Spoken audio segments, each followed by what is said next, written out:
के बाद बिन्नी भैया अपने घर लौटते हैं। वहाँ वो अपने पेरेंट्स के सामने बहुत रोते हैं।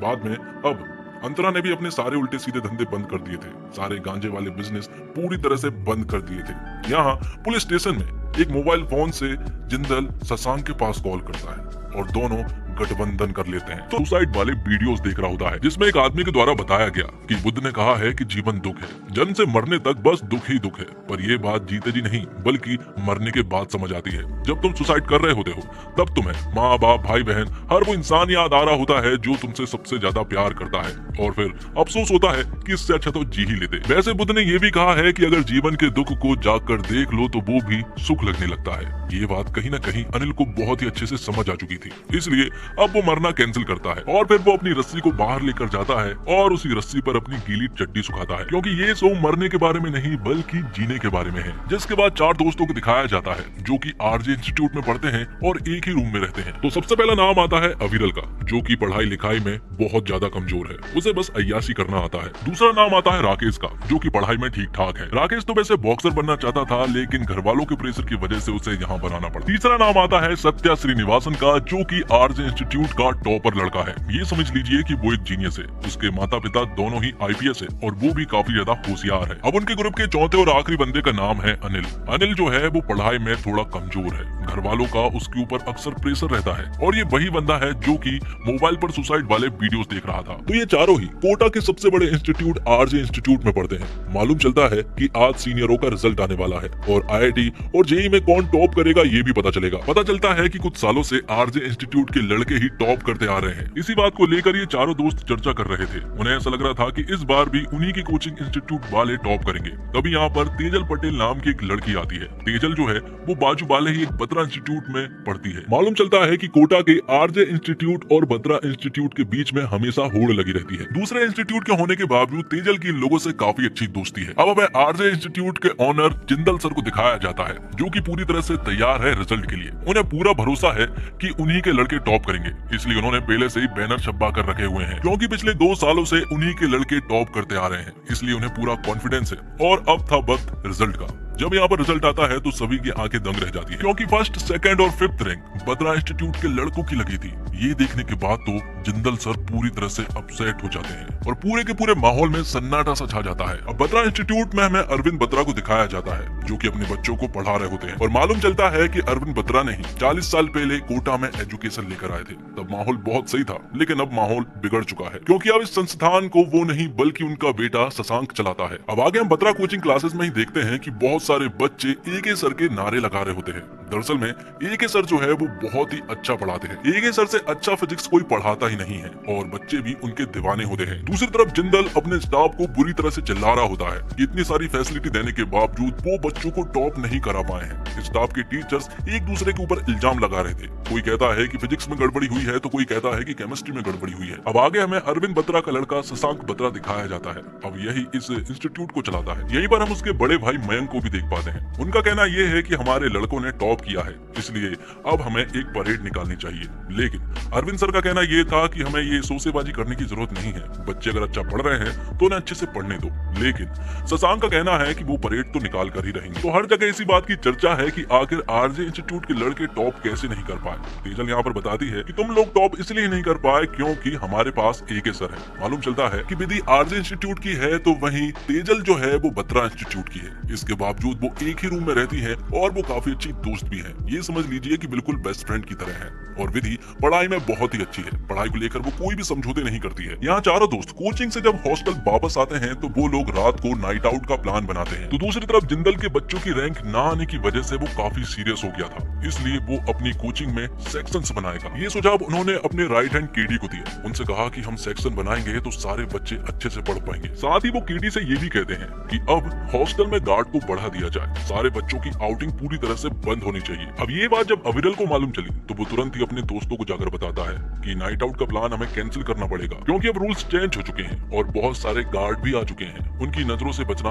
इम्पॉसिबल है। लेकिन यहाँ पर उनके पास सत्या श्रीनिवासन है और उसके पास हर एक प्रॉब्लम का हल होता है। तो सत्या हॉस्टल के बरामदे में जाता है। वहाँ वो बल्ब और होल्डर के बीच में एक कॉइन लगा देता है। जिस वजह से शॉर्ट सर्किट होने लगता है। सबसे पहले तो वो लाइट ही बंद होती है और फिर बाद में पूरे हॉस्टल की लाइट चली जाती है और इसी का फायदा उठाकर सत्या और उसके दोस्त यहाँ से भाग निकलते हैं। तो ये लोग गार्ड और वार्डन से बचकर यहाँ से भाग निकलते हैं, जिसके बाद उन्होंने अपनी दोस्त तेजल पटेल, निक्की और विधि को भी यहाँ पर बुला लिया था। ये सब आपस में बहुत ही अच्छे दोस्त हैं और एक दूसरे की काफी मदद भी करते हैं। जिसके बाद हमें बिन्नी अग्रवाल नाम के एक आदमी को दिखाया जाता है जो कि जिंदल के लिए काम करता है और बिन्नी एक ऐसा बंदा है जो कि जिंदल के सारे उल्टे सीधे काम करता है। ये समझ लीजिए कि अगर इलीगल रूप से कोई काम करवाना हो तो बिन्नी उनमें सबसे आगे है। कोटा में कोई भी काम अगर जुगाड़ से करवाना है तो वो काम सिर्फ और सिर्फ बिन्नी ही कर सकता है। इसलिए तो जिंदल सर हमेशा बिन्नी की मदद लेते रहते हैं। यहाँ सारे दोस्त मिलकर एक ऐसी खूबसूरत जगह पर जाते हैं जो देखकर उन्हें बहुत ही अच्छा लगता है। अब अगले दिन असेंबली हॉल में जिंदल सर सारे स्टूडेंट को बता रहे होते हैं कि हर साल 11 लाख बच्चे एग्जाम देते हैं, लेकिन उनमें से सिर्फ और सिर्फ 1100 बच्चे ही पास हो पाते हैं। इसका मतलब ये है कि 1% से भी कम उम्मीद है कि आप लोगों का सिलेक्शन हो जाए। तो ये इंस्टीट्यूट आपको सिर्फ और सिर्फ सिलेक्शन नहीं बल्कि रिजेक्शन भी देता है। इसलिए हम लेकर आए हैं आपके लिए कुछ सेक्शंस। इस सेक्शन में सिर्फ और सिर्फ 50 लोग होंगे। उन्हें स्पेशल माहौल में रखा होगा और तो और उनकी 75% फीस माफ भी हो जाएगी। तो टॉप 50 के बाद जो भी आएगा वो बी में और उनसे नीचे सी और डी में। सेक्शन के एग्जाम हर 3 महीने में होंगे, इसलिए तुम्हें मेहनत करनी होगी, तभी तुम कुछ अचीव कर पाओगे।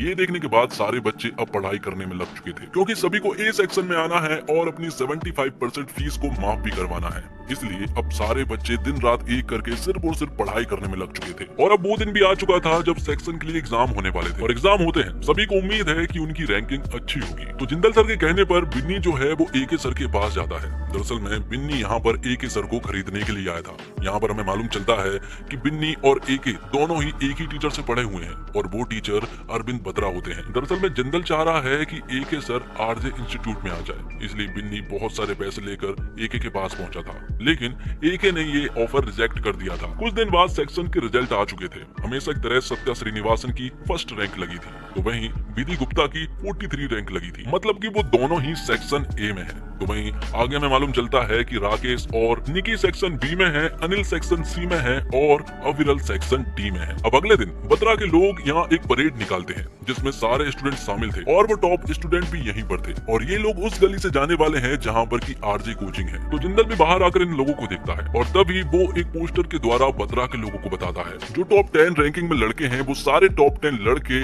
आरजे कोचिंग क्लासेस के हैं। ये सारी चीजें देखने के बाद तो बत्रा पूरी तरह से हैरान था कि आखिर ऐसा कैसे हो गया। दरअसल में ये सब कुछ बिन्नी ने किया था। जो बत्रा कोचिंग के टॉप 3 लड़के हैं उन लड़कों को यहाँ पर बिन्नी ने कुछ कार और कुछ पैसे देकर खरीद लिया था और उनके पेरेंट्स भी मान चुके थे, जिस वजह से उन्होंने आरजे इंस्टीट्यूट से हाथ मिला लिया था। अब दूसरी तरफ जब अनिल के घर वालों को ये बात मालूम चलती है कि अनिल सी सेक्शन में है तो यहाँ पर उसके पिता उसे बहुत चिल्लाते हैं। वो बताते हैं कि वैसे ही घर में बहुत ज्यादा प्रॉब्लम्स है, पैसे नहीं हो पाते हैं, इसके बावजूद वो उसे पढ़ा रहे हैं और वो पढ़ाई करके भी सेक्शन सी में है। उसे सेक्शन ए में होना चाहिए था ताकि उसकी 75% फीस माफ हो जाए। और यही अनिल की एक सबसे बड़ी प्रॉब्लम है कि घर की तरफ से उसे कोई भी सपोर्ट नहीं मिल पा रहा है। अब जब वो हॉस्टल जाता है तो वहाँ का वार्डन यहाँ अनिल से कहता है कि तुम सबसे पहले अपने पेरेंट्स को कॉल लगाओ और उन्हें बताओ कि मैंने क्या किया। दरअसल में पिछली रात जब वो लोग नाइट आउट के लिए गए थे तो सीसीटीवी कैमरे में अनिल के क्रॉक्स दिख गए थे, जिस वजह से अब वार्डन यहाँ पर अनिल को सजा देने वाले थे और अपने पेरेंट्स को बुलाने के लिए कह रहे थे। रात को ही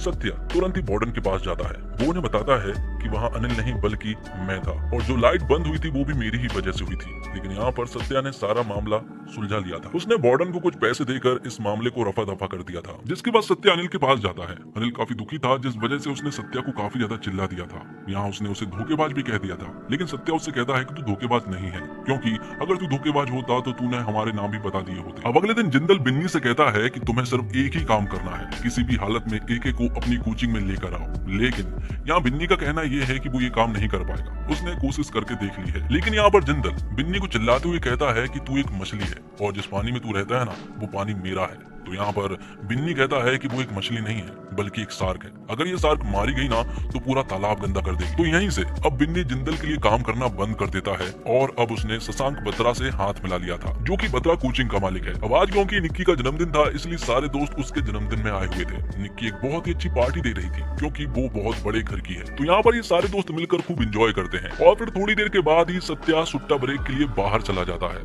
बाहर जाने पर उसकी मुलाकात होती है सनाया नाम की लड़की से। सनाया एक मेडिकल कॉलेज की स्टूडेंट है और वो भी यहीं पर पढ़ाई करती है। दोनों यहाँ पर बहुत देर तक बातें करते हैं और कहीं ना कहीं उन दोनों की वाइब्स मैच होने लगी थी। कहीं ना कहीं वो एक दूसरे को पसंद भी करने लगे थे सिर्फ एक मुलाकात में। ऐसा बिल्कुल भी नहीं लग रहा था कि वो अभी मिले हैं, ऐसा लग रहा था कि वो दोनों एक दूसरे को पहले से जानते हैं। तभी हम यहाँ पैंथर गैंग के सूरज नाम के एक आदमी को देख पाते हैं जो कि राकेश से झगड़ रहा होता है। उनके बीच में तगड़ी फाइट भी हो जाती है और तभी अंतरा नाम की एक लड़की ने यहाँ पर राकेश को बचा लिया था। मालूम चलता है कि अंतरा यहीं पर मेस का काम किया करती है और सारे हॉस्टल में उसी का खाना चाहता है। यहाँ राकेश को मरहम पट्टी करती है और राकेश को तो अंतरा पहली नजर में ही पसंद आ चुकी थी। दूसरी तरफ विधि के बहुत सारे डाउट्स थे। फिजिक्स में उसके डाउट्स क्लियर हो ही नहीं पा रहे थे। टीचरों से पूछने के बाद भी टीचर उसे ठीक तरह से नहीं बताते हैं, इसलिए यहाँ विधि पूरी तरह से अपसेट थी। इस बारे में वो अपनी बेस्ट फ्रेंड तेजल को भी बताती है। तेजल अगले दिन बत्रा क्लासेस में एके सर की एक क्लास ज्वाइन करने के लिए कहती है। तो अब तेजल के कहने पर विधि अगले ही दिन एके सर की क्लास ज्वाइन कर लेती है, सिर्फ एक दिन के लिए। लेकिन यहाँ वो देखती है कि एके सर के लिए तो सारे स्टूडेंट पागल है, और हो भी क्यों ना, क्योंकि एके सर का पढ़ाने का तरीका बहुत अलग है। इसी वजह से तो सारे स्टूडेंट मिलकर उन्हें बहुत पसंद करते हैं। लेकिन अब विधि को सिर्फ एक दिन नहीं बल्कि एके सर से रोज पढ़ना था। लेकिन प्रॉब्लम ये है कि विधि आरजे कोचिंग की है और एके सर बत्रा कोचिंग में पढ़ाते हैं, इसलिए यहाँ विधि एके सर के घर पहुंच जाती है। भाव ने बताती है कि उसने उनकी क्लास ज्वाइन की थी और उसे काफी अच्छा लगा, इसलिए वो चाहती है कि वो रोज आपसे पढ़े। वो यहाँ उन्हें ये भी बता देती है कि वो आरजे कोचिंग की है। तो एके सर कहते हैं कि अगर तुम अपने टीचर की परमिशन लेकर आ जाओ तो मैं तुम्हें पढ़ा दूंगा, इसमें कोई प्रॉब्लम नहीं है। तो वहीं दूसरी तरफ सत्या और सनाया एक दूसरे को काफी पसंद करने लगे थे। उनके बीच एक कैजुअल रिलेशनशिप स्टार्ट हो गया था। तो अब आगे हम देखते हैं कि अरविंद बत्रा के बच्चे शशांक और मयंक चाहते हैं कि अब अरविंद बत्रा पढ़ाना बंद कर दे और एक लंबी छुट्टी के लिए निकल जाए। उन दोनों की बातों से ऐसा लग रहा था जैसे अरविंद बत्रा जिंदल से बात कर रहे हैं। दूसरी तरफ पेपर में एक न्यूज छपी थी जिसमें बताया गया था कि आरजे इंस्टीट्यूट से सबसे ज्यादा टॉपर तो निकलते ही हैं, साथ ही सबसे ज्यादा सुसाइड भी वहीं होती है। ये देखने के बाद जिंदल तुरंत ही न्यूज एजेंसी के एडिटर के पास पहुंचता है। जिंदल उस एडिटर से एक माफीनामा लिखवाता है और उसे फ्रंट पेज पर छापने के लिए कहता है। लेकिन ये अखबार जब सीएम के पास पहुंचता है तो वो तुरंत ही होम मिनिस्टर से कहती है और इस पर इंक्वायरी करने के लिए कहती है, क्योंकि ये मामला थोड़ा सीरियस है। अब आगे हम देखते हैं कि अंतरा अपनी कैंटीन में काम कर रही थी और हमें मालूम चलता है कि दरअसल में अंतरा गांजा वगैरह डिलीवर किया करती है और तो और वो अपनी कैंटीन में ही गांजे की कचौरी वगैरह बनाया करती है, जिससे ये मालूम चलता है कि अंतरा भी कोई ठीक औरत तो नहीं है। थोड़ी देर के बाद यहाँ पर राकेश आ जाता है। राकेश तो किसी भी हालत में बस अंतरा से बात करना चाहता है क्योंकि उसे अंतरा बहुत पसंद है। जिसके बाद सेक्शन सी की क्लास में हम अनिल को पढ़ता हुआ देख पाते हैं, जिसका कंसंट्रेशन बिल्कुल भी नहीं लग रहा था इस कोचिंग को लेकर, इसलिए वो यहाँ से निकल जाता है। लेकिन जाते हुए उसे टीचर देख लेते हैं और वो उसे बेइज्जत करके अपनी क्लास से भगा देते हैं। तो क्लास से निकलने के बाद अनिल अपने दोस्तों के साथ उदास बैठा हुआ था। यहाँ पर विधि उससे कहती है कि कोई बात नहीं है, मैं तुझे पढ़ा दिया करूंगी, उसका मैथ्स काफी अच्छा है और साथ में वो उसे केमिस्ट्री भी पढ़ा देगी। तो वहीं दूसरी तरफ होम मिनिस्टर ने सुसाइड केस को लेकर कुछ मीटिंग वगैरह बिठाई हुई थी। यहाँ पर इंस्टीट्यूट के सारे ऑनर आए हुए थे और होम मिनिस्टर का कहना यह था कि अगर सुसाइड रेट बढ़ती है तो आपके ये सारे इंस्टीट्यूट बंद भी हो सकते हैं। इसलिए यहाँ पर जिंदल सर कहते हैं कि आप चिंता मत कीजिए, हम कुछ ऐसा करेंगे कि सारे संस्थान वाले हैरान रह जाएंगे। अब विधि जिंदल सर के राइट हैंड केडी के पास पहुंचती है। वो उनसे एक लेटर पर साइन करवाने आई थी। अगर वो इस पेपर पर साइन करते तो वो बत्रा कोचिंग के एके सर से भी पढ़ पाएगी, लेकिन केडी ने साफ मना कर दिया था। वहाँ निकी के रूम पर सत्या और सनाया के बीच में एक रिलेशनशिप स्टार्ट हो गया था। वो रिलेशनशिप था फिजिकल रिलेशनशिप। तो जैसा कि विधि ने कहा था कि वो अनिल को केमिस्ट्री और मैथ्स पढ़ा देगी, वो अपना वादा पूरा करती है। वो यहाँ अनिल को पढ़ाने लगती है, लेकिन अनिल का ध्यान ज्यादा पढ़ाई में नहीं लगता है, इसलिए वो एवरेज है। साथ ही हमें एक बात और मालूम चलती है कि अनिल विधि को पसंद करता है, लेकिन बताने से डरता है क्योंकि उसे मालूम है कि जवाब ना ही आएगा, क्योंकि विधि सिर्फ और सिर्फ पढ़ाई पर ध्यान देती है। वहाँ निक्की के रूम पर सत्या और सनाया जब साथ में थे तो अचानक से यहाँ पर अंतरा दीदी आ जाती है और वो निक्की को ढूंढने लगती है। यहाँ पर सनाया ने उन्हें बाहर लेकर चली गई थी। तो मालूम चला कि सत्या जो है वो अकेला ही निक्की के रूम पर खिड़की के पास रात भर खड़ा रहा। तो विधि अनिल को कुछ दिन तक पढ़ाती है। बाद में विधि अनिल को बताती है कि उसे एक लेटर पर केडी सर का साइन चाहिए है। अगर उसे साइन मिल जाएगा तो वो एके सर से पढ़ पाएगी और अगर एके सर उसे पढ़ा देंगे तो उसके सारे फिजिक्स के डाउट कंप्लीट हो जाएंगे। तो अनिल कहता है कि ये तुम्हारा काम मैं कर दूंगा। विधि पूछती है कि आखिर वो ये काम कैसे करेगा। अनिल बताता है कि तुम्हें सिर्फ साइन से मतलब है, वो मेरी जवाबदारी है। वो लोग एक दोस्त को पकड़ते हैं जो कि साइन करने में एक्सपर्ट है और वो यहाँ खंडेलवाल सर के हूबहू साइन कर देता है उसी लेटर पर। यहाँ सत्या के साथ जब सनाया होती है तभी उसके पास उसकी मामी का कॉल आता है। मालूम चलता है कि मामी बहुत खराब है और वो सनाया को बहुत ही उल्टी सीधी बातें सुनाती है। दरअसल में सनाया के माता पिता नहीं है और बचपन से ही मामा मामी ने ही उसे पाला है और बहुत सारे पैसे इकट्ठे करके उन्होंने उसे यहाँ भेजा है। उसके मामा बहुत ही खराब है। वो सनाया को छोटी छोटी गलती पर बुरी तरह से मारा करते थे, इसलिए सनाया ने कोटा आने का डिसाइड किया था और अब मामी का कहना ये है कि सनाया वहाँ जाकर ऐश कर रही है। आगे हमें एक बात और मालूम चलती है कि अंतरा और बिन्नी के बीच में भी एक फिजिकल रिलेशनशिप है, लेकिन अंतरा कहीं ना कहीं सीरियस है और वो चाहती है कि बिन्नी उसके साथ भाग चले, लेकिन बिन्नी कहता है कि कोटा ही उसका घर है, वो भाग कर जाएगा भी तो आखिर कहाँ जाएगा। तो अब हमें जिंदल के असल सपने के बारे में मालूम चलता है। दरअसल में वो कोटा को आरजे नगर के रूप में बनाना चाहता है। वो इसके लिए कुछ भी कर सकता है। अगर कुछ कोचिंग संस्थान वाले उसका साथ दे तो वो ये सब कुछ करने में कामयाब हो सकता है और कोटा को आरजे नगर के रूप में बदल सकता है। दूसरी तरफ हम सनाया को देख पाते हैं। जब वो अपना प्रेगनेंसी टेस्ट कर रही थी तब वो यहाँ पर पॉजिटिव आती है और ये देखने के बाद तो सनाया पूरी तरह से हैरान रह चुकी थी, क्योंकि वो प्रेग्नेंट हो चुकी थी। अब जब से सनाया को ये बात मालूम चली है कि वो प्रेग्नेंट हो चुकी है तो अब वो परेशान रहने लगी है और उल्टी सीधी चीजें सर्च करने लगी है, जिस वजह से अब वो बहुत ही ज्यादा डिप्रेस्ड होती जा रही थी। अब अगले दिन उसके रूम पर निकी आती है। वो उससे पूछती है कि आखिर उसे हुआ क्या है, लेकिन सनाया उससे ठीक ढंग से बात नहीं कर रही थी। लेकिन बाद में उसने उसे बता दिया था कि वो प्रेग्नेंट हो चुकी है, लेकिन निकी उसका ख्याल रखती है। अब अगले दिन जिंदल सर सभी के सामने दो चीजें अनाउंस करते हैं। वो बताते हैं कि जिस तरह से सुसाइड हो रहे हैं इसके लिए हमने दो बड़े कदम उठाए हैं। पहला तो उन्होंने अपने इंस्टीट्यूट में एसयू खोला है, मतलब कि स्टूडेंट केयर यूनिट। तो अब जब भी किसी भी स्टूडेंट को प्रॉब्लम होगी तो हमारे एक्सपर्ट उन सारी प्रॉब्लम को हल करेंगे। दूसरा, उन्होंने गार्ड की एक टीम बनाई है जो कि ऐसे लोगों पर निगरानी करेंगे। अब आगे हम देखते हैं कि विधि अनिल को बहुत ही अच्छे से पढ़ा रही थी। अनिल भी काफी अच्छे से पढ़ रहा था, लेकिन तभी अनिल विधि को बताता है कि उसने तुम्हारे लेटर पर साइन लेकर आ गया है। उसने उसे ये भी बता दिया था कि ये फेक है, लेकिन तुम्हारा काम चल जाएगा। ये सुनने के बाद तो विधि झूमने लगती है। अब वो उसके लिए कॉफी लेने के लिए चली जाती है। तभी अनिल देखता है कि सामने वाली कुर्सी पर बिनी आकर बैठ गया है। बिनी दरअसल में विधि का कजिन भाई होता है और वो उसका बहुत ज्यादा ख्याल भी रखता है। तो अनिल ने यहाँ पर बिन्नी भैया को बता दिया था कि विधि उसे केमिस्ट्री पढ़ाती है। तो बिन्नी भैया कहते हैं कि तेरी केमिस्ट्री बुक तक ही रहे तो अच्छा है, अगर ये केमिस्ट्री तुम दोनों के बीच में आई तो वो तेरी बायोलॉजी बिगाड़ देगा। वहाँ विधि रोजाना एके सर के पास कोचिंग के लिए जा रही थी और एके सर भी उसे बहुत ही आसानी से सारी चीजें समझा रहे थे। उसके अब बहुत ही कम डाउट बचे थे। धीरे धीरे करके विधि इंप्रूवमेंट करती जा रही थी। अब एक दिन अविरल, राकेश और अनिल जब गंदी वीडियोस देख रहे होते हैं तभी अचानक से अनिल के पिता आ पड़ते हैं और वो उन्हें ये सब कुछ करता हुआ देख लेते हैं। सबसे पहले तो वो अनिल को एक चांटा लगाते हैं और उनसे कहते हैं कि ये सब कुछ करने के लिए तुम यहाँ पर आते हो, मैं इतना पैसा खर्च कर रहा हूँ और तू यहाँ पर मजे कर रहा है। मेरे पास एक और बेटा है जिसे भी कोचिंग करवानी है, लेकिन उनके पास इतना पैसा नहीं है कि वो दोनों बेटों को कोचिंग करा सके।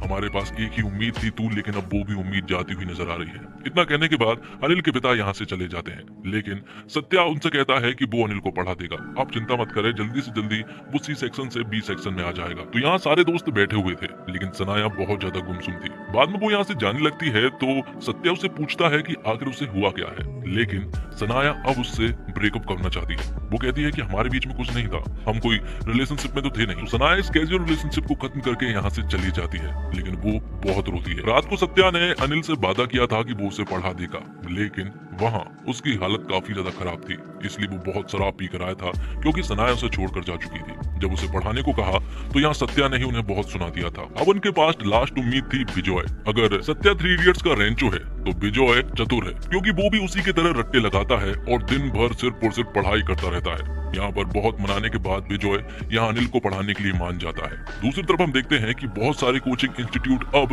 आरजे इंस्टीट्यूट में बदल चुके थे, क्योंकि जिंदल ने उन सभी को खरीद लिए थे। जिनकी 80,000 फीस हुआ करती थी, अब उनकी 2 लाख रुपए फीस हो चुकी है, क्योंकि अब यहाँ पर जिंदल ने कोटा के बहुत सारे इंस्टीट्यूट को खरीद चुका था। अब एक इंस्टीट्यूट और था जिसे जिंदल खरीदना चाहता था, जिसका नाम हर्षद है, लेकिन हर्षद ने जिंदल से साफ मना कर दिया था। तब जिंदल ने उसकी पूरी की पूरी बिल्डिंग ही खरीद ली थी। जिंदल ने हर्षद को 5 दिन दिए हैं, अगर वो 5 दिन के अंदर गठबंधन कर लेता है तो ठीक है, वरना वो पूरी की पूरी बिल्डिंग अपने नाम कर लेगा और वहां भी आरजे इंस्टीट्यूट खोल देगा। जिसके बाद जिंदल जयपुर सीएम मैडम से मिलने के लिए जाता है। वो उन्हें बताता है कि पूरे के पूरे कोटा में आरजे इंस्टीट्यूट पूरी तरह से फेमस है, इसलिए वो चाहता है कि कोटा का नाम बदल कर आरजे नगर रख दिया जाए। लेकिन सीएम मैडम बताती है कि अभी बत्रा इंस्टीट्यूट है और वो भी दावेदार है पूरी तरह से, क्योंकि 40 साल पहले अरविंद बत्रा ने ही कोटा में एजुकेशन लेकर आए थे। उन्हीं की वजह से आज कोटा के एजुकेशन इतना ज्यादा पॉपुलर है। तो सीएम मैडम ने साफ मना कर दिया था, लेकिन जिंदल भी पीछे नहीं हटने वाला था।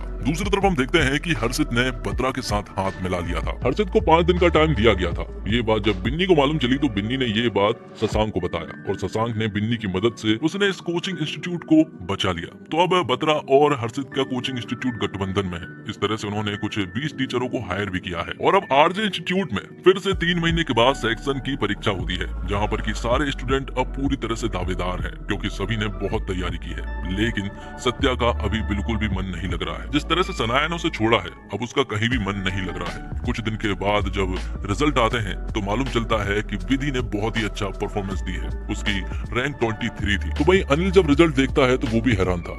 वो चाह रहा था कि वो सेक्शन सी से बी में आ जाए, लेकिन वो अभी भी सी में ही था। ये देखने के बाद तो अब उससे रहा नहीं जाता। उसने अपनी रस्सियां खोल ली थी सुसाइड करने के लिए, क्योंकि अब उसके पास कोई रास्ता नहीं था। वो सेक्शन बी में आ ही नहीं पा रहा था। अगले दिन उसके पिता उसके रूम के बाहर खड़े हुए थे। जैसे ही यहाँ पर अनिल दरवाजा खोलता है तो वो रो रहा था। वो अपने पिता से कह रहा था कि वो सेक्शन सी से बी में नहीं आ पाया, लेकिन उसके पिता यहाँ पर कमाल कर जाते हैं। वो अनिल को सपोर्ट देते हैं और बताते हैं कि तूने बहुत ही कमाल किया है। तू सेक्शन सी में जरूर है, लेकिन पहले रैंक तेरी 6000 ऊपर हुआ करती थी, लेकिन अब तूने 6000 बच्चों को पछाड़ा है, जिस वजह से अनिल को मोटिवेशन आता है और अब वो पढ़ाई अच्छे से करने लगता है। अब अनिल विधि की मदद लेके अपने पिता को बिन्नी भैया से मिलवाता है, क्योंकि वही एक इंसान है जो कि दोनों भाइयों को कोटा में कोचिंग दिलवा सकते हैं। बिन्नी भैया ने कह दिया था कि अब उन दोनों की जिम्मेदारी मेरे ऊपर है। तो अब आज रात वो लोग सेलिब्रेट करते हैं, जहाँ पर कि सारे दोस्त मिलकर एंजॉय कर रहे थे। तभी यहाँ पर बिन्नी अपने राइट हैंड महेंद्र से कहता है कि माँ बाप कहते हैं कि अभी पढ़ लो, मौका है, वरना बाद में पछताओगे। ये दोस्त तो कभी भी बनते रहते हैं, कभी भी बन जाएंगे। बिन्नी कहता है कि माँ बाप झूठ कहते हैं यार। बिन्नी कहता है कि अगर इस उम्र में दोस्त नहीं बनते हैं ना, फिर उनके दोस्त कभी बनते ही नहीं है। दूसरी तरफ सनाया के पास उसकी मामी का कॉल आता है और उसकी मामी हमेशा की तरह सनाया को परेशान करती है। वैसे ही सनाया अपनी लाइफ से बहुत ज्यादा परेशान है और उसकी मामी उसके पास बार बार कॉल करके उल्टी सीधी बातें करके उसे और भी ज्यादा परेशान करती रहती है। यहाँ विरल पैंथर गैंग को ज्वाइन कर लेता है। उनकी गैंग का सिर्फ एक ही उसूल है कि जब वो बुलाएं तो उन्हें आना होगा। दरअसल में अविरल ने उनकी गैंग इसलिए ज्वाइन की ताकि उन्हें थोड़ा बहुत सेफ फील हो। खतरा तो वैसे पैंथर गैंग से ही है, लेकिन अगर उन्हीं को ज्वाइन कर लिया जाए तो शायद वो हमारा कुछ नहीं करेंगे। दूसरी तरफ हम अंतरा और राकेश को देख पाते हैं, जो कि अंतरा की कैंटीन में बैठे हुए थे। दोनों के बीच में काफी अच्छी दोस्ती हो चुकी थी, लेकिन राकेश के मन में ये सब कुछ नहीं है।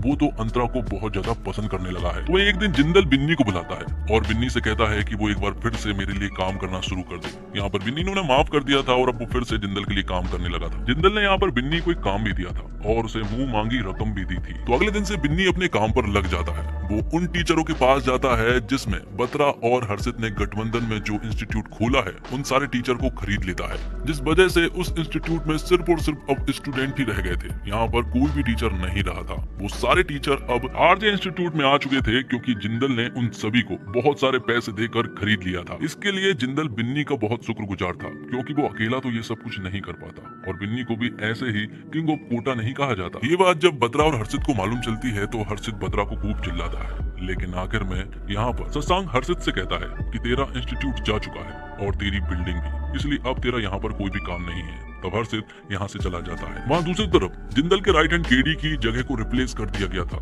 जो देखकर उसे बहुत बुरा लगा था। लेकिन जिंदल कहता है कि तुम्हारी पोजीशन ये नहीं है, बल्कि तुम्हारी और भी ज्यादा ऊंची पोजीशन है। लेकिन केडी को ऐसा लग रहा था कि शायद जिंदल उसके साथ कोई गेम खेल रहा है। तब केडी यहाँ पर रिजाइन का बोल कर चला जाता है। अगले दिन जिंदल ने अपने रूम में यहाँ सत्या को बुलाया था। दरअसल में सत्या पहले ए सेक्शन में हुआ करता था, हमेशा टॉप किया करता था, लेकिन यहाँ पर जिंदल सर आखिर ये जानना चाहते हैं कि आखिरकार वो सी सेक्शन में कैसे आ गया। इसलिए वो उसे केयर यूनिट में भेजना चाहते हैं, जहाँ पर कि एक्सपर्ट यह बताएंगे कि आखिर उसका करना क्या है।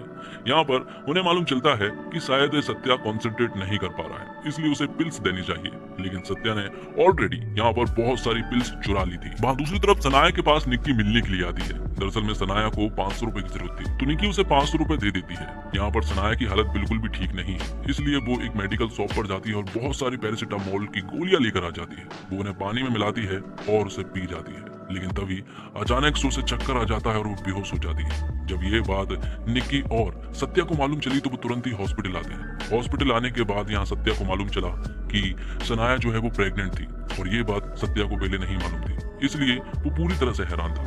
यहाँ पर निक्की सत्या को बताती है कि तुम उसके मामा मामी को नहीं जानते, वो बहुत ही ज्यादा खराब है। जब सनाया स्कूल से आने में 5 मिनट भी लेट हो जाया करती थी ना, तो वो उसे बहुत मारा करते थे। तो डॉक्टर सत्या से मिलती है और उसे मालूम है कि यही बाप है, इसलिए वो कहती है कि उसका ऑपरेशन करना पड़ेगा। लेकिन ये सब कुछ परिवार की निगरानी में होता है। लेकिन सत्या कहता है कि अगर ये बात उसके परिवार वालों को मालूम चली तो वो लोग उसे मार देंगे। डॉक्टर कहती है कि वो मर तो वैसे भी रही है, परिवार वालों को मालूम जरूर होना चाहिए। सत्या यहाँ पर उनसे कहता है कि क्या इलीगल तरीके से हो सकता है। तब डॉक्टर उसे कोने में ले जाती है। वो उन्हें बताती है कि इलीगल तरीके से हो तो सकता है, लेकिन इसमें बहुत पैसे लगेंगे और इस हॉस्पिटल में भी वो नहीं होगा, बल्कि एक दूसरी जगह पर होगा। तब सत्या इसके लिए मान जाता है। अब अगले दिन तेजल जब पढ़ाई कर रही होती है, तभी उसके हाथ विधि के पास AK सर के नोट्स लग जाते हैं। ये देखने के बाद तो उसका दिमाग खराब हो जाता है और वो विधि को चिल्लाने लगती है। वो कहती है कि इतने दिन से तेरे पास AK सर के नोट्स थे तो उसने बताया क्यों नहीं।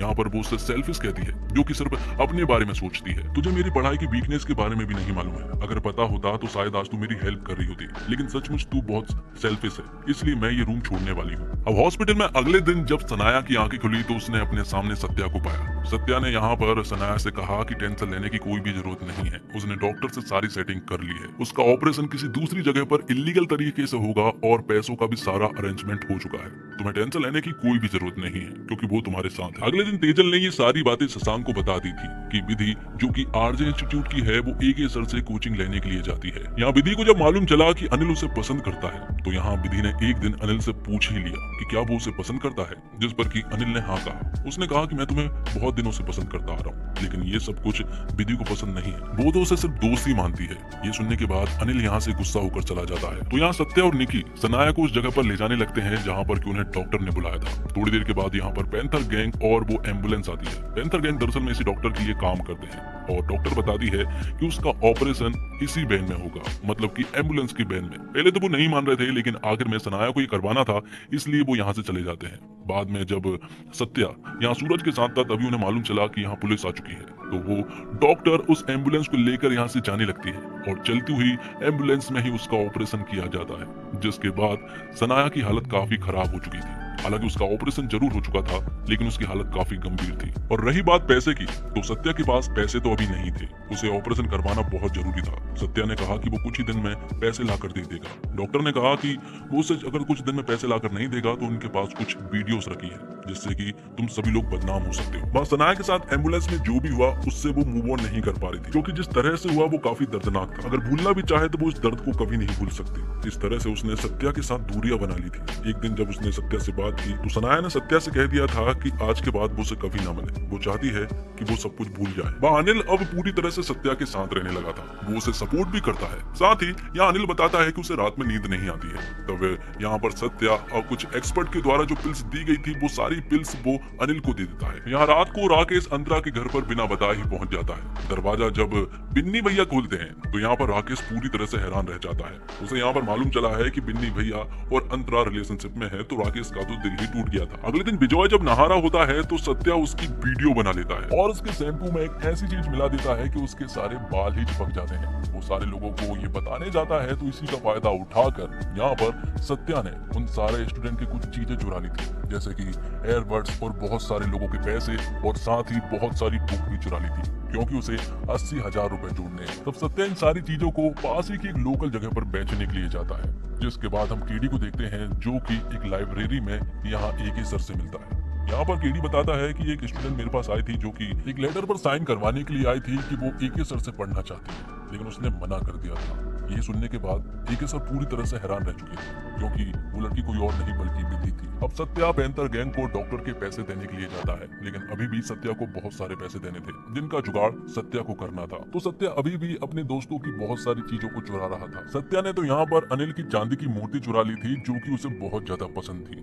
अब एक दिन पैंथर गैंग मतलब कि सूरज के सारे लड़के जो है वो राकेश और अविरल के पास पहुंचते हैं। वो राकेश के साथ फाइट करने लगे थे, लेकिन राकेश यहाँ उन लोगों को दौड़ा दौड़ा कर मारता है। पैंथर गैंग कहती है कि वो जल्द ही लौटेंगे। दूसरी तरफ हमें मयंक के काले सच के बारे में मालूम चलता है, जो कि हर एक तरह के नशे करता है और ऐसा कोई काम नहीं जो कि मयंक ना करता हो। इसलिए ये बात जब शशांक को मालूम चली, तो उसने मयंक भैया से कहा कि अब आपको कुछ दिनों की छुट्टी ले लेनी चाहिए। इसलिए अब वो उन्हें एक दूसरे शहर भेजने लगा था। अब मयंक के बारे में जिंदल और बिन्नी भैया को मालूम चल चुका है, इसलिए वो उसे रंगे हाथ पकड़ पाना चाहते हैं, ताकि बत्रा का नाम बदनाम हो जाए। अब एक दिन सनाया सत्या को टंकी पर बुलाती है। वो उसे बताती है कि वो ये शहर छोड़कर पुणे जा रही है और वहीं पर मेडिकल की पढ़ाई करेगी। ये मुलाकात हमारी आखिरी मुलाकात होगी, जबकि वो उसे बहुत पसंद करती है। यहाँ पर सत्या ने उसे कुछ भी नहीं कहा और चुपचाप यहाँ से जाने लगता है। वो कहता है कि अगर मैंने तुम्हें रोक लिया तो मुझ में और तुम्हारे मामा मामी में क्या फर्क होगा। इतना कहने के बाद वो यहाँ से चला जाता है। यहाँ विधि हर रोज की तरह जब ए के सर के पास ट्यूशन के लिए जा रही होती है तब अनिल उसका पीछा करने लगता है, क्योंकि उसे ऐसा लग रहा था कि शायद विधि का कहीं अफेयर है। वहाँ ए के सर को ये बात मालूम चल चुकी थी कि उसने लेटर पर फेक साइन कराकर यहाँ पर ट्यूशन लेने के लिए आई है, इसलिए ए के सर ने यहाँ पर विधि को बहुत चिल्लाया और उससे ये बात भी कही कि अगर तुम्हें सचमुच ही पढ़ना है तो वो आरजे इंस्टीट्यूट को छोड़कर बद्रा को ज्वाइन कर ले। ये सब कुछ दूर से अनिल भी देख रहा था। उसे ऐसा लगा कि शायद इनके बीच में अफेयर है, इसलिए अब वो दूर हो जाता है और अब वो विधि से कोई भी लेना देना नहीं रखना चाहता है। वो पढ़ाई करने की कोशिश करने लगता है, लेकिन तभी देखता है कि उसकी मूर्ति गायब है। ये देखने के बाद वो पूरी तरह से परेशान हो चुका था कि उसकी लाइफ में कुछ अच्छा ही नहीं हो रहा। तभी वो कंसंट्रेशन वाली पिल्स खाने लगता है। अब अगले दिन विधि आरजे इंस्टीट्यूट में ट्रांसफर फॉर्म लेने के लिए जाती है, लेकिन उसे वो फॉर्म नहीं दिया जाता और उसे कहा जाता है कि वो अगले दिन आए। और वहाँ दूसरी तरफ रात को अनिल पिल्स खा खा कर रात भर रट्टे मार कर पढ़ रहा था। शायद ये पिल्स का ही कमाल था। वहाँ दूसरी तरफ बिन्नी भैया के पास विधि का कॉल आता है कि वो आरजे इंस्टीट्यूट से ट्रांसफर का फॉर्म लेने के लिए आई है, लेकिन उसे कोई भी फॉर्म नहीं दे रहा है। लेकिन बिन्नी भैया उससे कहते हैं कि तुम आरजे इंस्टीट्यूट में ही रहो, क्योंकि तुम वहीं पर सेफ हो। क्योंकि खुद बिन्नी भैया बत्रा इंस्टीट्यूट को डुबाने में लगे हैं, ऐसे में वो ट्रांसफर क्यों करवा रही है। उसने हालांकि ये सारी बातें उसे बताई नहीं थी। अब ये बात जब जिंदल सर को मालूम चली कि विधि ट्रांसफर लेना चाहती है तो वो उससे बात करते हैं। यहाँ विधि बताती है कि फिजिक्स में वो बहुत वीक है और उसके डाउट्स भी अनक्लियर रह जाते हैं, इसलिए वो ट्रांसफर लेना चाहती है। तब यहाँ पर जिंदल सर कहते हैं कि हम एक काम कर सकते हैं, हम तुम्हारी एक्स्ट्रा क्लासेस लगा सकते हैं। लेकिन विधि नहीं मान रही थी। वो कहती है कि उसका ट्रांसफर करवाना बहुत जरूरी है। तब जिंदल सर मान जाते हैं और वो उसे अगले दिन आने के लिए कहते हैं। वहाँ आरजे इंस्टीट्यूट में जब सेक्शंस का रिजल्ट आता है तो मालूम चला है कि इस बार अनिल भैया सेक्शन बी में पहुंच चुके हैं। ये बात जब वो अपने पेरेंट्स को बताता है तो उसके पिता बहुत ज्यादा खुश होते हैं। वो कहते हैं कि हमें तुम्हारे ऊपर पूरा विश्वास है कि वो जल्द ही सेक्शन ए में भी आ जाएगा। तभी अनिल को ये बात मालूम चली कि उसकी पिल्स नहीं मिल रही है। यहाँ सत्या कहता है कि उसने सारी पिल्स फेंक दी है। तो अनिल सत्या से कहता है कि आखिर वो पिल्स फेंकने की क्या जरूरत थी, उन्हीं पिल्स की मदद से तो मैं सेक्शन सी से बी में आ पाया हूँ। तब यहाँ पर सत्या उसे समझाता है कि तू पागल हो गया है, उन पिल्स के साइड इफेक्ट मालूम है, मेमोरी लॉस हो जाती है। लेकिन फिर भी यहाँ अनिल बिल्कुल भी नहीं मान रहा था। वो एसयू मतलब कि स्टूडेंट केयर यूनिट पहुंच जाता है। वहाँ वो एक्सपर्ट को बताता है कि वो कॉन्सेंट्रेट नहीं कर पा रहा है और ना ही नींद आ रही है, इसलिए उसे जैसी पिल्स दी जाती है वो उन्हें देखकर लेकर तुरंत ही भाग जाता है। अब इन्हीं के हॉस्टल का एक बंदा जब कुछ बुक्स लेने के लिए जाता है तो उसे सुजॉय की बुक मिलती है, जो बुक यहाँ पर कैसे आई समझ नहीं आ रहा था। तभी मालूम चला कि ये सारी बुक दरअसल में सत्या ने चुराई थी। सारी बुक बॉर्डर ने वापस लेकर आ गया था। यहाँ सत्या उन लोगों से नजरें नहीं मिला पा रहा था। उन लोगों को क्या जवाब देना है ये भी उसे नहीं मालूम था, इसलिए वो यहाँ से चला जाता है। दूसरी तरफ मयंक को जब दूसरे शहर भेजा जा रहा था उससे पहले वो कुछ माल अपने पास रखना चाहता था, इसलिए वो एक आदमी से कांटेक्ट करता है। लेकिन यहाँ पर उसे रंगे हाथ पकड़वाने का बिन्नी भैया ने पूरी प्लानिंग कर ली थी। जैसे ही वो यहाँ पर आता है अचानक से उसका एक ट्रक से एक्सीडेंट हो जाता है और उसकी मौके पर ही मौत हो जाती है। अगले दिन सारे लोग इकट्ठे होते हैं, जहाँ पर कि हम देखते हैं कि शशांक को हर जगह सिर्फ और सिर्फ मयंक ही दिखाई दे रहा है। अचानक से यहाँ मयंक और शशांक के पिता बेहोश हो जाते हैं। यहाँ दूसरी तरफ सत्या एक खाई के पास बैठा हुआ था, वो शायद कूदने के बारे में सोच रहा था कि तभी अचानक से यहाँ पर अनिल आ जाता है। अनिल उससे बताता है कि शायद तू कूदने के बारे में सोच रहा था। मैं तुझे बता दूं कि मैं भी बहुत बार रस्सी से झूलने के बारे में सोच चुका हूँ। लेकिन यहाँ पर सत्या उसे बताता है कि उसने तुम्हारी सारी चीजें चुराई है, यहाँ तक कि तेरी चांदी की मूर्ति भी। वो बहुत गंदा आदमी है, उसने तो सनाया को भी प्रेग्नेंट किया और अब वो उसे छोड़कर भी जा चुकी है। लेकिन अनिल यहाँ पर उसे सपोर्ट करता है। वो कहता है कि अगर तूने चीजें चुराई है तो उनके पीछे भी एक मजबूत ठोस कारण होगा। दूसरी तरफ पैंथर गैंग वाले राकेश को बुरी तरह से मार रहे थे। ये चीज जब बिन्नी भैया का राइट हैंड महेंद्र देखता है तो बिन्नी भैया कहते हैं कि महेंद्र तू मार तो नहीं सकता, लेकिन पिट तो सकता है ना, तो जाकर आधी मार तू खा ले। तो यहाँ पर महेंद्र आधी मार खा लेता है। जैसे ही बिन्नी भैया यहाँ पर आते हैं तो वो सारे लड़के यहाँ से भाग गए थे, जिसके बाद बिन्नी भैया ने महेंद्र और राकेश को अपने साथ ले गए थे। वहाँ विधि जब खुशी खुशी जिंदल सर के पास ट्रांसफर फॉर्म लेने के लिए जाती है तो वहाँ वो अपने पेरेंट्स को देखती है और सबसे पहले उसकी माँ उसे एक जोर का चांटा लगाती है। आगे हम देखते हैं कि विधि की फैमिली वालों को जिंदल ने अपने पास बुला लिया था और उन्हें एक ऐसी पट्टी पढ़ाई थी जिस वजह से यहाँ पर विधि के परिवार वाले उससे नफरत करने लगे थे। दरअसल में यहाँ जिंदल ने उन्हें बताया था कि आपकी लड़की ए के सर के घर पर अकेले रात को कोचिंग के लिए जाती है। उनके बीच में क्या चल रहा है हमें नहीं मालूम, लेकिन ये सब कुछ गलत है। विधि अपने पेरेंट्स को समझाने की कोशिश कर रही थी, लेकिन वो लोग नहीं मानते। जब वो लोग उसे हॉस्टल लेकर जा रहे थे तभी उसे बताया गया कि अब उसकी दादी भी नहीं रही, जबकि विधि अपनी दादी से बहुत ज्यादा प्यार करती थी। यहाँ विधि के पेरेंट्स को विधि को ये बात तो जरूर बतानी चाहिए थी। जब वो अपने रूम में गई तो उसे एक और शॉकिंग न्यूज मिली। ये पता चला कि तेजल ने अब दूसरे रूम में ट्रांसफर कर लिया है। जब विधि उससे मिलने के लिए जाती है तो यहाँ तेजल दरवाजा ही नहीं खोलती है। मतलब कि तेजल ने भी विधि से पूरी तरह से दोस्ती तोड़ ली थी। वो तुरंत ही बिन्नी भैया के पास कॉल करती है, लेकिन बिन्नी भैया भी बिजी थे और वो भी यहाँ विधि का कॉल नहीं उठाते। जिसके बाद विधि अपने फेवरेट दोस्त मतलब अनिल के पास जाती है। शायद वो सोचती है कि ये तो समझेगा, लेकिन अनिल कहता है कि अब मुझसे कभी मत मिलना। मैं जानता हूँ कि तुम कैसी लड़की हो, तुम्हारा एक ही सर के साथ अफेयर है। ये सब कुछ उसने सुना नहीं है बल्कि अपनी आंखों से देखा है। इतना बोलने के बाद अनिल यहाँ से चला जाता है। अगली सुबह से विधि नॉर्मल रहने की कोशिश करती है। वो तेजल के पास जाकर उससे माफी मांगने की कोशिश कर रही थी, वो नहीं मानती। क्लास ज्वाइन कर लेती है, वहां पर भी खुश रहने की कोशिश करती है। कैंटीन में अकेले बैठकर खाना खाती है। अब उसके पास कोई भी दोस्त नहीं बचे। अब वो अपनी फोटो से छेड़छाड़ करते हुए कुछ साइड में लिखती है। और जब वो हॉस्टल के सबसे ऊपर वाले माले पर बैठकर सॉन्ग सुन रही थी कि तभी अचानक से वो यहाँ से कूदकर खुद की जान दे देती है। ये बात जब सभी को मालूम चली तो सभी का रो रो कर बुरा हाल था। बिन्नी भैया को भी बहुत ज्यादा बुरा लग रहा था क्योंकि लास्ट टाइम तक उसने विधि का कॉल नहीं उठाया था। अब ये बात जब सनाया को मालूम चली तो वो भी वापस आ चुकी थी।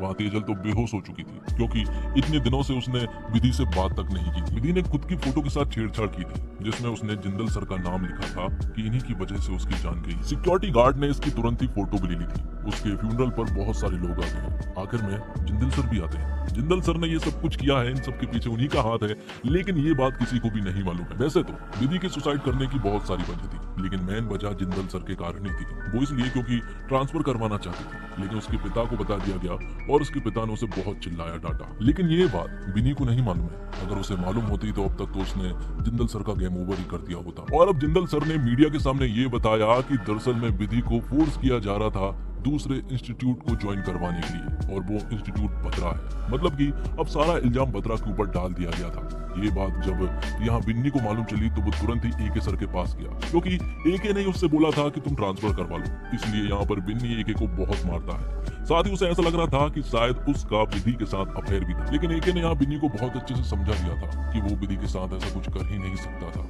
आज तक उसने विधि को टच तक नहीं किया और ना ही उसके दिमाग में आया कि वो ऐसा कुछ कर सकता है। तो जो बयान जिंदल सर ने दिया था उस वजह से बत्रा इंस्टीट्यूट पर कार्रवाई की जाती है और बत्रा इंस्टीट्यूट को पूरी तरह से बंद कर दिया जाता है। उसका लाइसेंस भी कुछ दिनों बाद छीन लिया जाएगा। अब बिन्नी अंतरा से कहता है कि इन सुसाइड केस के पीछे जिंदल और शशांक का हाथ तो होता ही है, और अब उसे समझ आ रहा है कि इन सब के पीछे उसका खुद का हाथ भी है, क्योंकि वो भी तो ऐसे उल्टे सीधे काम करता है। सामने वाले पर क्या गुजरती है उसे थोड़ी ना मालूम होता है। जब तक ये बात पर्सनल हो गई तब उसे ये बात मालूम चली। वहाँ सिंपैथी गेन करने के लिए जिंदल ने विधि गुप्ता के नाम पर SU उसके नाम कर दिया था। मतलब कि अब उसका नाम विधि गुप्ता स्टूडेंट केयर यूनिट होगा, और साथ ही विधि गुप्ता के परिवार वालों को 25 लाख रुपए दिए गए थे। तो बत्रा इंस्टीट्यूट बंद हो रहा है, इसलिए शशांक अपने पिता अरविंद बत्रा के पास जाता है। वो उनसे कहता है कि हमारा इंस्टीट्यूट बंद हो रहा है और सिर्फ आप ही हैं जो कि इसे बचा सकते हैं। तब उसके पिता शशांक से कहते हैं कि ये इंस्टीट्यूट तो उनके लिए कब का बंद हो चुका है। मैंने इसे एक पढ़ाई के तौर पर बनाया था, लेकिन तुमने तो इसे धंधा बना लिया है। तुम में और जिंदल में कोई भी फर्क नहीं है। या बिन्नी को समझ नहीं आ रहा था कि इन सब के पीछे रिस्पॉन्सिबल कौन है।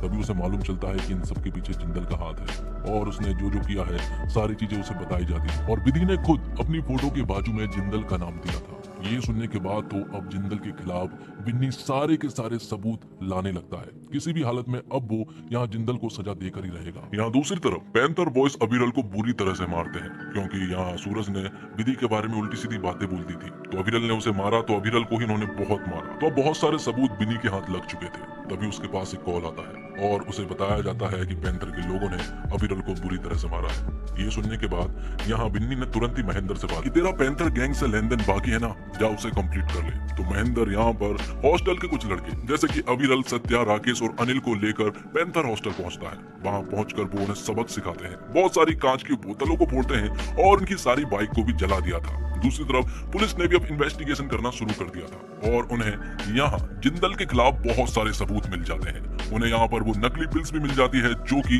स्टूडेंट के ऊपर साइड इफेक्ट करती है। और अब कोटा समाचार के एडिटर भी अब जिंदल के पूरी तरह से खिलाफ थे। सुबह सुबह पुलिस इंस्पेक्टर जिंदल को अरेस्ट करने के लिए पहुंच जाते हैं। सबसे पहले तो वो जिंदल को एक जोर का चांटा लगाते हैं और बाद में सारे सबूत दिखाते हुए उन्हें अरेस्ट कर लेते हैं। इस तरह से अब आरजे इंस्टीट्यूट को भी पूरी तरह से बंद कर दिया गया था। अब वहाँ पे किसी का भी आना जाना पूरी तरह से बंद है। इस तरह से यहाँ पर विधि को इंसाफ तो मिला, पर अनिल अभी भी बिन्नी भैया से कुछ बातें कहना चाहता था। वो उनसे कहता है कि हमारा बैड लक है या गुड लक उसे समझ नहीं आ रहा है। मैं पंखे से लटकने वाला था, वहाँ सत्या जो है वो खाई में कूदने वाला था।